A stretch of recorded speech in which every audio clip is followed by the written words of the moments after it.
یعنی قید ہونے سے جو ہے وہ نکاح نہیں ٹوٹے گا، صرف قید کر لیا اور اسی دار میں ہے، دار تبدیل نہیں ہوا تو نہیں ٹوٹے گا۔ فلو خرج احدهما الینا مسلما او ذمیا او اسلم او صار ذا ذمة فی دارنا او اخرج مسبیا وادخل فی دارنا۔ اب کتنی صورتیں انہوں نے بیان کی ہے، کتنے مسئلے بیان کیے ہیں۔ فلو خرج احدهما الینا مسلما، اگر ان میں سے کوئی ایک مسلمان ہو کر ہمارے پاس آ گیا، یعنی دارالحرب سے دارالاسلام آ گیا، تو توجہ کرو کہ کتنے ایک جملے کے اندر کتنے مسئلے بیان ہوتے ہیں، تو ان کو اگر آپ کیٹیگرائز کر لیں گے تو آپ کو یاد رکھنا آسان ہو جائے گا، سمجھنا آسان ہو جائے گا۔ پہلا مسئلہ کیا؟ دونوں کافر میاں بیویوں میں سے کوئی ایک مسلمان ہو کے دارالحرب سے دارالاسلام یعنی ہمارے پاس آ گیا، او ذمیاً، یا وہ ہمارے پاس آ کر ذمی بن گیا۔ دوسرا مسئلہ او اسلمہ، یا وہ مسلمان ہو گیا۔ نمبر 4 او صار ذا ذمۃ فی دارنا، یا ہمارے دار میں آ کر ذمی ہو گیا، پہلے وہاں سے ذمی بن کے آیا تھا، اب یہاں سے آگے ذمی ہو گیا۔ اور اخرج مسبیا وادخل فی دارنا، یا اس کو قیدی بنا کے لایا گیا اور ہمارے دار میں اس کو داخل کر دیا گیا۔ یہ 5 مسئلے ہیں، 5 صورتیں ہیں، ان سب کا جواب ایک ہی ہے، بانت بتباین الدار، تو اس کی بیوی بائنہ ہو جائے گی دار کے تبدیل ہونے کی وجہ سے، کیونکہ ان دونوں میں سے کوئی ایک بھی دار سے نکل گیا تو دار تباین دار ہو گیا، اور نکلنے کی 5 صورتیں۔ کتنی صورتیں؟ مسلمان ہو کے نکلے، یا وہیں سے خط و کتابت کر کے ذمہ بن گیا ڈائریکٹ اور وہ نکلا وہاں سے، یا مسلمان ہو گیا ٹھیک ہے وہیں پر، یا یہ ہے کہ وہ ذمہ اس نے قبول کیا ہمارے ملک میں آ کر، یا قیدی بنا کے لایا گیا اور ہمارے ملک میں داخل کر دیا گیا۔ 5 صورتوں کے اندر اس کی بیوی اس سے بائنہ ہو جائے گی، چاہے مرد کیا گیا ہو چاہے عورت کیا گیا، ٹھیک ہے، دونوں کا ایک ہی حکم ہے۔ اذ اہل الحرب کالموت، کیونکہ جو اہل حرب ہوتے ہیں وہ مردار کے حکم میں، مردوں کے حکم میں، کیا مردہ اور زندہ کا نکاح نہیں برقرار رہتا، ولا نکاح بین حی و میت، مردہ اور زندہ کے بیچ میں کوئی نکاح نہیں ہوتا، ٹھیک ہے جی۔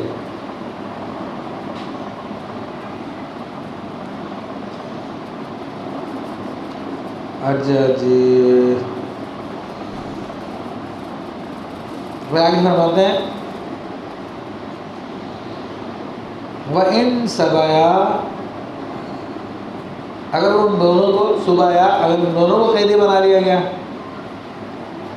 او خرج الینا معاً، یا دونوں کو قیدی بنا کے ہمارے ملک میں لے کے آئے میاں بیوی کو، یا یہ دوسری صورت کیا، دونوں چل کے خود ایک ساتھ ہمارے ملک میں آ گئے، دارالاسلام میں آ گئے، اور ذمیین اور مسلمین، یا یہ کہ دونوں ذمی بن گئے اکٹھے، یا دونوں اکٹھے مسلمان ہو گئے، اور ثم اسلمہ، یا دونوں بعد میں پھر مسلمان ہو گئے، اور سارا ذمیین، یا دونوں ذمی ہو گئے، لا تبین لعدم تباین، تو وہ عورت کو بائنہ نہیں ہوگی، کیونکہ تباین نہیں پایا جا رہا، دار تبدیل نہیں ہوا، دونوں ایک ہی دار میں، بس فرق یہ تھا کہ پہلے دارالحرب میں تھے اب دارالاسلام میں۔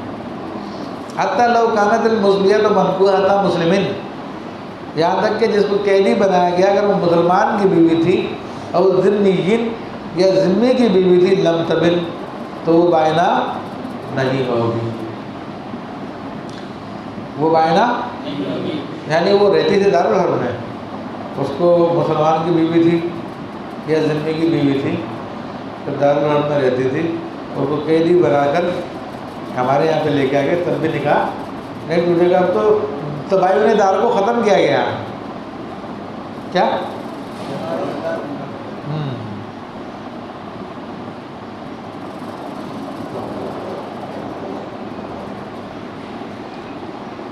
یعنی اس کی ایک صورت علامہ شاہ بتا رہے ہیں اس مسئلے کی پریکٹیکل صورت کیا ہوگی. فرض المسئلہ فیما اذا نکاح مسلم و ذمی سما، کہ کسی مسلمان نے یا ذمہ نے دارالحرب میں جا کے شادی کی، ثم صبیت، پھر اس کی بیوی قیدی بنا لی گئی، یعنی مسلمانوں کی قیدی، مسلمانوں نے حملہ کیا، حملہ کر کے بیوی کو قیدی بنا لیا. لا يمكن فرضها فيما لو نکاح ہونا، تو یہ صورت اس کی ہوگی. یہ صورت میں نہیں ہو سکتا کہ دارالاسلام میں اس نے نکاح کیا اس سے، ٹھیک ہے، پھر وہاں پہ یہ قید کر لی گئی تو اس سے کچھ فرق نہیں پڑتا. لینا لا سے.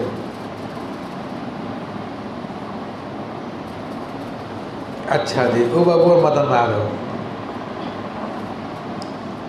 ولو نکاح سما، کسی نے وہاں پہ نکاح کیا، ثم خرج قبلها، مگر بیوی سے پہلے ہی نکل کے خود یہ دارالاسلام میں آ گیا میاں بانت، تو بیوی بائنہ ہو گئی. وَإِنْ خَرَجَتْ قَبْلَهُ، لیکن اگر عورت اس سے پہلے نکل چکی دارالاسلام کے لیے، لا، تو بائنہ نہیں ہوگی، کیونکہ یہ مرد بھی دارالاسلام کا، یہ بھی دارالاسلام کی ہے، تو اس لیے اسی کے وطن کی طرف جا رہی ہے، تو اس لیے بائنہ. وَمَا فِي الْفَتْحِ الْمُحِيطِ تحریف ہو، تو یہ کوئی ادھر وہاں پہ اور کوئی مسئلہ لکھ دیا گیا ہوگا تو کہہ رہے اس میں تحریف ہے.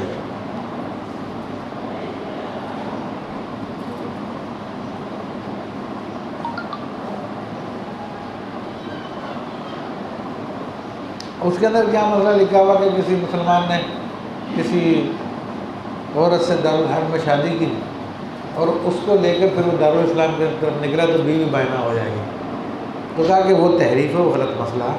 صحیح مسئلہ یہ ہے کہ اس کے بغیر نکلتا ہے تو دونوں کا تباین دار ہو جائے گا، ٹھیک ہے. وَمَنْ حَاضِرَتْ إِلَيْنَا مُسْلِمَةً أَوْ ذِمِّيَّةً حَائِلًا، ٹھیک ہے.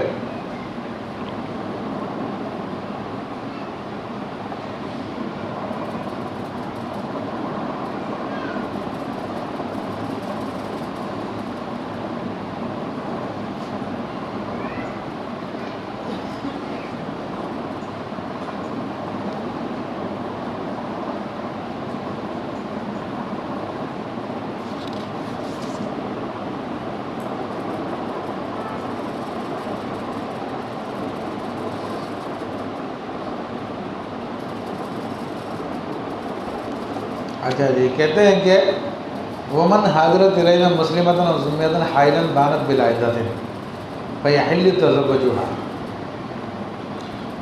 اگر کوئی عورت دارالحرب سے ہجرت کر کے آ گئی ہمارے پاس، یا دارالحرب سے کافرہ آئی مگر ذمیہ بن کے آئی،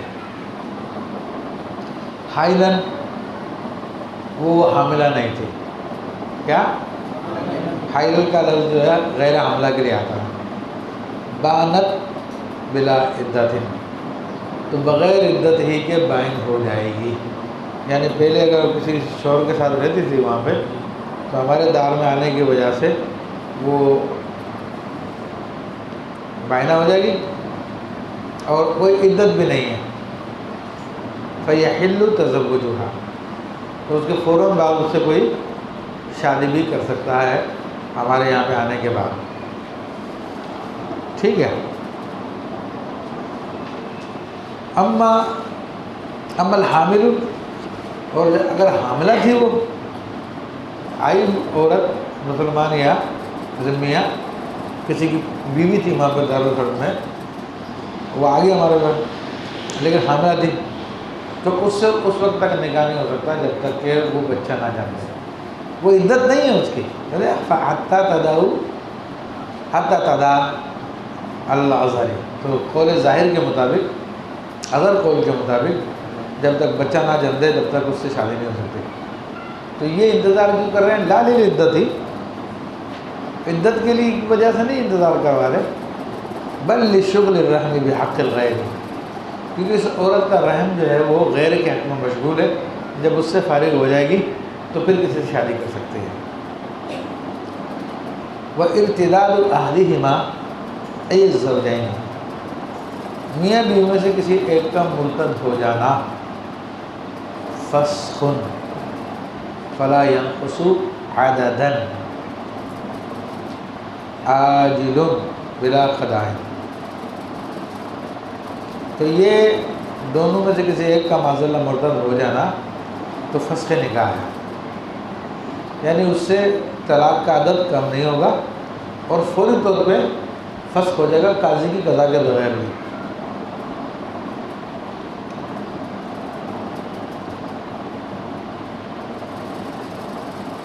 ٹھیک ہے، بات سمجھے کلیئر آ گئی؟ یعنی کوئی کلمہ کفریہ بولی، کفر کر دیا اس نے، یا مرد نے کیا کفر تو مرتد ہو گیا، اس کی بیوی اس کے نکاح سے نکل گئی، نکاح ٹوٹ گیا مگر عدد کم نہیں ہوا۔ تو اگر توبہ کر کے دوبارہ مسلمان ہو کے پھر دوبارہ نکاح کرتا اس سے، تو وہی 3 طلاقوں کے ساتھ واپس اس کی بیوی ہے۔ فَلِلْمَوْضُوعَاتِ وَلَوْ حُكْمًا كُلُّ مَهْرِهَا، تو اگر وہ موضوع ہے اس کی بیوی، اگرچہ کہ حکمن ہو، حکمن سے مراد وہ ہے کہ جس سے وطی کرنے کا پتہ تو نہیں ہے لیکن خلوت سیاح ہو چکی ہو، جس عورت کے ساتھ خلوت سیاح ہو چکی ہے وہ حکمن موضوع ہے۔ کل مہریہ، تو اس کو پورا مہر ملے گا، لِتَعَقُّدِهِ بِهِ، اس کے موقع ہونے کی وجہ سے، نکاح کے موقع ہونے کی وجہ سے، کیونکہ نکاح ٹوٹ گیا تو موقع ہو گیا۔ وَلِغَيْرِهَا نِصْفُ، اور اگر وہ موضوع نہیں تھی تو اس کو آدھا مہر ملے گا۔ لو مسمہ، اگر اس کا تسمیہ کیا گیا تھا، اب المتعلق، اگر اس غیر مدخولہ عورت کا مہر مقرر کیا گیا تھا، اگر مقرر نہیں کیا گیا تھا تو صرف متع ملے گا اس کو، وہ متع شے والا نہیں، یہ متع سے مراد ایک جوڑا وغیرہ، اس کو کہتے ہیں متع۔ کیا؟ ہاں، جوڑے کو بھی متع کہتے ہیں۔ لو ارتد، اگر مرد مرتد ہو گیا، وعلیہ نفقۃ العدۃ، تو اس کے اوپر بیوی کی عدت کا نفقہ واجب ہے۔ ولا شیء من المہر والنفقۃ سوى السکنا، اور نہیں ہے، اب یہ پیچھے والے مہر سے ہے، پیچھے والے مسئلے سے متعلق ہے۔ ولا شیء من المہر والنفقۃ سوى السکنا، تو اس کو نہیں ملے گا سوائے مہر کے، نہیں، ولا شیء، مہر بھی نہیں ملے گا، نفقہ بھی نہیں ملے گا، سوائے رہائش کے، بہ یفتیٰ،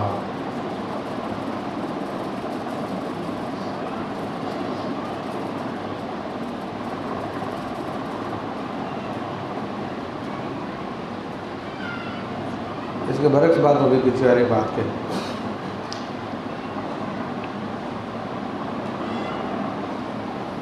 اچھا، یہ اس عورت کے بارے میں بیان ہو رہی ہے جو کہ غیر مدخولہ ہے، غیر مدخولہ بیوی اور اس کا شوہر اگر مرتد ہو جائے تو عدت کا نفقہ تو ہے، کہہ رہے ہیں وہ نفقہ ہے، اے لو مدخولاً بہا از غیر مدخول لا عدت علیہا، مدخول بیاہ تو عدت کا نفقہ ہے اور غیر مدخول بیاہ تو اس کی عدت ہوتی ہی نہیں ہے۔ اور پھر یہ کہتے ہیں کہ انہوں نے وجوب عدت کا قول کیا، خواہ مرد مرتد ہو خواہ عورت مرتد ہو، وہ حیض کے ساتھ ہوگی یا مہینوں کے ساتھ ہوگی، اگر وہ اس کو حیض نہیں آتا یا حاملہ تھی تو پھر بچے کی پیدائش تک عدت ہے۔ اور کہتے ہیں کہ غیر مدخول بیاہ میں ولا شیء من المہر والنفقۃ، نہ مہر ملے گا نہ نفقہ ملے گا، سوى السکنا، نفقہ تو عدت کی وجہ سے ہوتا ہے نا، عدت ہے نہیں اس کے اوپر، سوائے سکنا کے، لأن محل التفسیر بقول لو ارتد، وقولوا لو ارتدت، وقولوا نفقۃ وقد علمت أن الكلام في غير المدخول به وهذه لا نقد لها لعدم العدة لا لكون العدة منها لكن المدخول بها كذلك لا نقد لها لو ارتدت. اچھا یہ انہوں نے غیر مدخول بیاہ کا حکم بیان کر دیا، کہا اسی میں فتویٰ اوپر متن میں دیکھیں، لو ارتدت، اگر عورت مرتد ہوئی ہے لی مجیء الفرقۃ منہا قبل تعاقدہ، تو جدائی عورت کی طرف سے آئی ہے اس کے موقد ہونے سے پہلے، یعنی مہر موقد کب ہوتا ہے جب وطی ہو جائے، وطی ہوئی نہیں تو مہر موقد ہی نہیں ہوا. اچھا یہ جو مسئلہ ہے ولا شیء من المہر والنفقۃ سوى السکنا لو ارتدت، یہ اس کے ساتھ ہے. اگر عورت مرتد ہوئی ہے تو اس کو جدائی کا سبب عورت کی طرف سے آیا تو اس لیے اس کو یہ چیزیں نہیں ملے گی، نہ مہر ملے گی، نہ مہر ملے گا، نہ نفقہ ملے گا اس کو، اور سوائے سکنا کے سکنا ملے گا اس کو. ہلو ہلو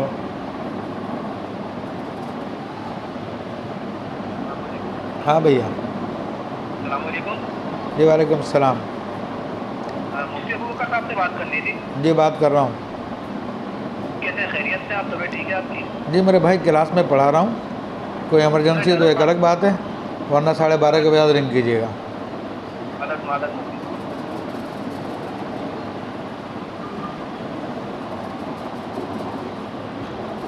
اچھا جی، تو یہ جو اس نے مسئلہ بیان کیا، یعنی اوپر سے عبارت دیکھو، صرف متن کو دیکھو تو پھر عبارت سمجھ میں آئے گی. فَلِلْمَوْتُوَاتِ كُلُّ مَهْرِهَا وَلِغَيْرِهَا نِصْفُهُ لَوْ ارْتَدَّ. یہ عبارت یوں ہے، اگر مرد مرتد ہوا تو موتوا کو پورا مہر ملے گا اور غیر موتوا بیوی کو نصف مہر ملے گا اگر مقرر کیا گیا تھا، ورنہ صرف متع ملے گا، کیونکہ جدائی اب مرد کی وجہ سے آ رہی ہے. اور آگے کہتے ہیں ولا شیء من المہر والنفقۃ سوى السکنا لو ارتدت. صرف متن کی عبارت ملائیں تو مسئلہ واضح ہے. تو اگر عورت مرتد ہوئی ہے تو عورت کو نہ مہر ملے گا نہ نفقہ ملے گا سوائے رہائش کے، رہائش کے. اور کیونکہ جدائی کا سبب کون بن رہا؟ یہاں پہ عورت بن رہی ہے. ولو ماتت فی العدۃ، اگر مدخول بیاہ بیوی تھی اور وہی مرتدہ ہوئی تھی اور اسی عدت میں مر گئی، ورثھا زوجھا المسلم استحسانا، تو اس کے مسلمان شوہر کو استحسانا اس کا وارث بنایا جائے گا. وصرحوا بتعزیرها، اور اگر مری نہیں اور مرتد ہوئی ہے وہ تو اس کی تعزیر کی سرحد کی ہے 75 75 کوڑوں کی. 75 کوڑے مارے جائیں گے اس کے مرتد ہونے پہ عورت کو. وَتُجْبَرُ عَلَى الْإِسْلَامِ، اور اسلام پہ اس کو مجبور کیا جائے گا. وَعَلَى تَجْدِيدِ النِّكَاحِ، اور نکاح کی تجدید پہ بھی مجبور کیا جائے گا، اسی مرض سے نکاح کر دوں. ٹھیک ہے، زجرًا لہا، اس کو زجر کرنے کے لیے. ٹھیک ہے، بِمَهْرٍ يَسِيرٍ، ہلکے مہر پر، مہر بھی کو زیادہ نہیں لکھوایا جائے گا. تو اصل میں یہ کیا ہے،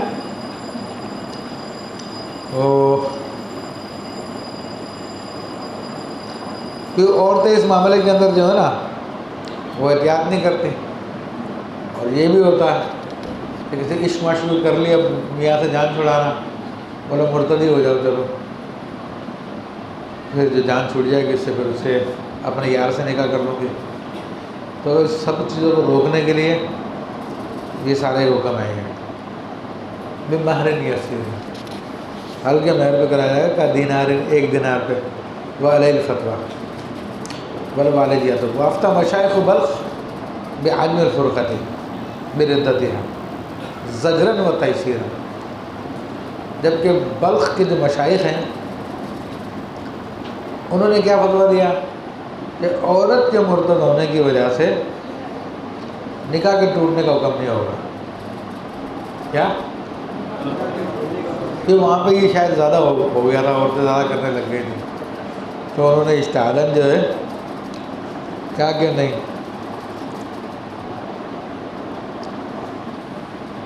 زجرن و تیسیرن، ایک تو کو زجر کرنے کے لیے اور پھر اس معاملے کو چلانے میں آسانی پیدا کرنے کے لیے کہا نکاح نہیں ٹوٹے گا۔ لا سیم التی تقع فی المکفری ثم تنکر، خاص طور پہ وہ عورت جو کفریات بکتی رہتی ہے پھر بعد میں انکار کر دیتی ہے میں نے تو کوئی کفر نہیں کیا۔ تو اصل میں عورتوں میں کفریات کا ریشو زیادہ ہے، وہ اکثر کفریات بول جاتی ہیں، چھوٹی کوئی تکلیف آئے تو خدا پہ اعتراض کر دیجیے کہ تجھے ہمیں نظر آئے ہیں کیا، یہ بول دیتی ہیں معاذ اللہ، اس قسم کی باتیں کر جاتی ہیں اکثر۔ قال فی النہر والافتاء بہذا اولی من الافتاء بما فی النوادر، کیا اس مسئلے پہ فتویٰ دینا زیادہ اولا ہے بمقابلہ اس پر جو نوادر کی روایت ہے۔ ان نوادر کی روایت میں تو نکاح ٹوٹ جائے گا اور اس روایت کے مطابق نکاح نہیں ٹوٹے گا۔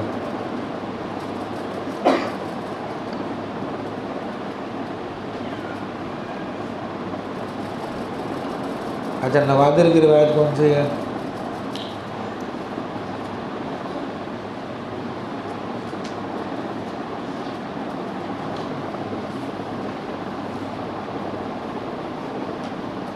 اچھا ہاں، پھر کہتے ہیں یہی ہے نوادر کی روایت جس میں کا نکاح ٹوٹ جائے گا، اور اس کے مقابلے میں بلخ والا کی روایت ہے۔ وہ کہتے ہیں لیکن قال المصنف ومن تصفح احوال نساء زماننا، اور جس نے ہمارے زمانے کی عورتوں کے احوال کا ملاحظہ کیا ہے، وما یقع منہن من موجبات الردۃ مقررا فی کل یوم، اور وہ جو ان سے واقع ہوتا ہے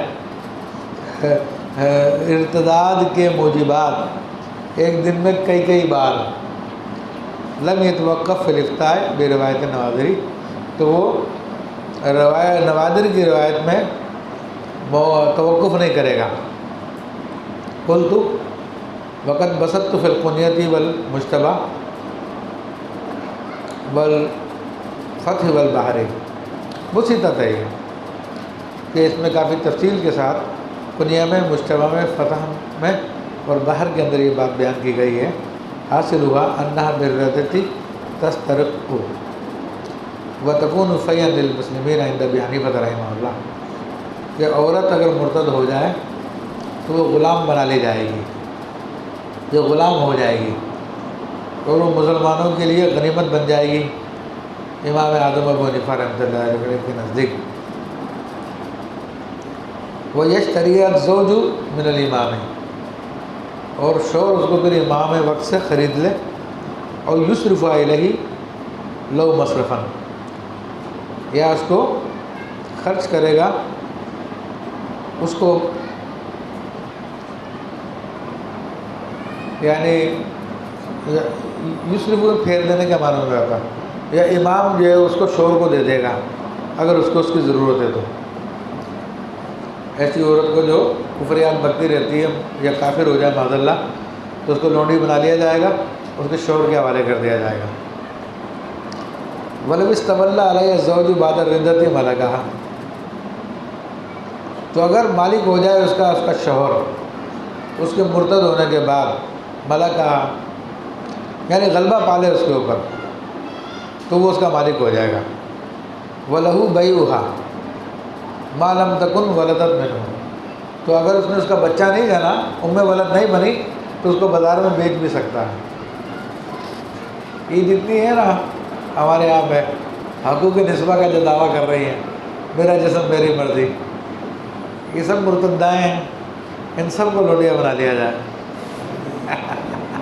یہ لوڈیا آج کل مل نہیں رہی نا، تو اس طرح سے ملے گی۔ یہ انگریزی فلسفے والی عورتیں ہیں، یہ سب باندھیا ہیں۔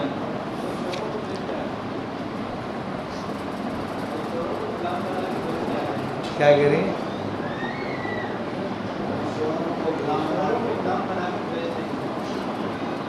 تو ان کے ساتھ قانون لگا ہوا نا، اس لیے، ورنہ شرعی قانون ہو تو اس کی ساری بدماشی سب ختم ہو جائے گی ان کی۔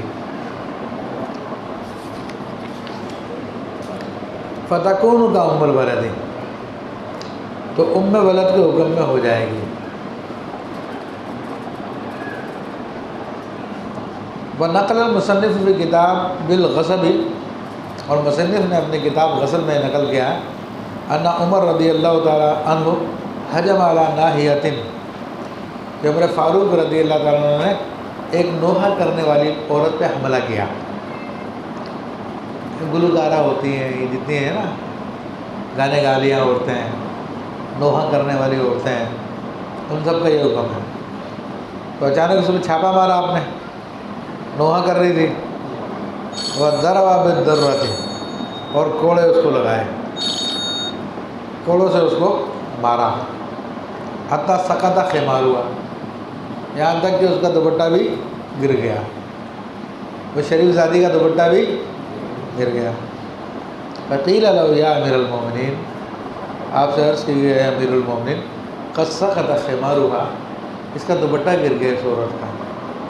فقال انها لا حرمۃ لها، آپ نے فرمایا کہ اس کی کوئی عزت نہیں ایسی عورت کی، یعنی یہ باندھی کے حکم میں ہے۔ تو باندھی کے سر کا پردہ نہیں ہوتا نا، باندھی کا پردہ وہی ہوتا ہے جو مردوں والا پردہ ہوتا، ٹھیک ہے۔ تو ومن هنا قال الفقی ابو بکر البلخی حين مر بنساء على شط نہر، اور اسی وجہ سے فرمایا ابو بکر بلخی رحمۃ اللہ علیہ نے کہ جب آپ گزرے کچھ عورتوں کے پاس سے جو کہ نہر کے کنارے پہ تھی، علی شط نہر کاشفات الرؤوس والذراع، جن کے سر کھلے ہوئے تھے اور بازو بھی کھلے ہوئے تھے، تو ان عورتوں کے پاس سے گزرے، نہر کے پکنک کے لیے آئی تھی، انٹرٹینمنٹ کے لیے آئی تھی جیسے آج کل عورتیں آتی ہیں۔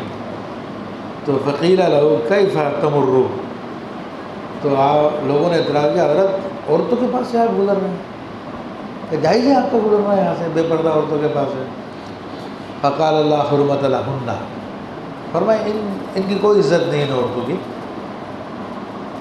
انما الشک فی ایمانہن، بلکہ ان کے تو ایمان میں شک ہے، کأنہن حربیات، یہ تو حربی عورتوں کی طرح ہیں۔ سمجھ میں آئی بات؟ ہاں،